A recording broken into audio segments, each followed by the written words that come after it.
अहिले जेनजी आन्दोलनले यही मुद्दालाई उठायो र अत्यन्तै सकारात्मक ढङ्गले उठायो। सुशासन कायम हुनुपर्छ, यो देशमा राजनीतिक अस्थिरताको अन्त गर्नको लागि राजनीतिक स्थिरता हुनुपर्छ, त्यसको निम्ति प्रत्यक्ष निर्वाचित कार्यकारीको व्यवस्था हुनुपर्छ र समृद्धिको दिशातर्फ जानुपर्छ भन्ने नै जेनजी आन्दोलनको मागको सार हो।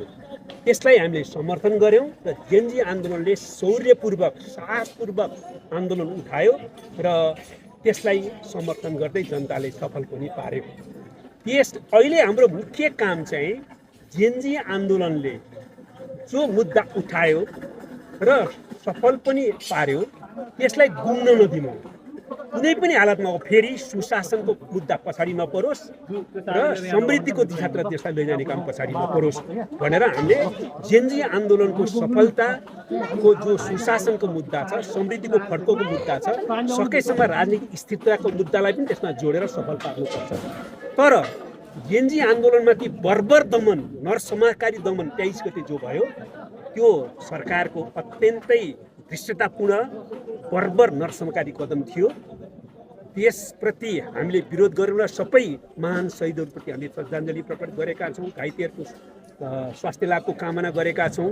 र अहिले हाम्रो कुरा के हो भने त्यस पछाडि 24 गते जे भयो त्यो 24 गतेको काम चाहिँ जेनजी आन्दोलनकारीले गरेको होइनन् भन्ने हाम्रो निष्कर्ष छ। जेनजी आन्दोलनकारीले यस्तो गर्न सम्भवै छैन।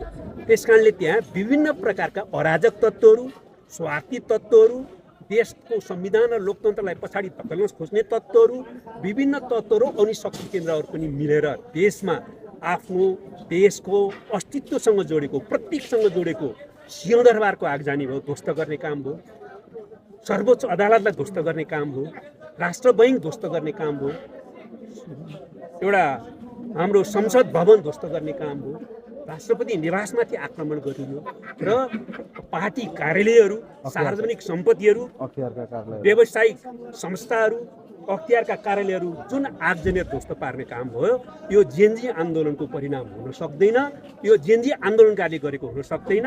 त्यसकारण जेनजी आन्दोलनकारीहरूले पनि यो कुरालाई स्वीकार गर्नुभएको छ र आत्मालोचना गर्नुभएको छ कि हाम्रो आन्दोलनको क्रममा जे भयो त्यो हामीले गरेको हुनै सक्दैन, गरेको होइनन्। यस प्रकारको गतिविधि हामी सचेत छौँ र सबैलाई सचेत हुनु उहाँहरूले पनि अपिल गर्नुभएको छ। त्यसकारणले यसबाट हामी अत्यन्तै दुखी छौँ।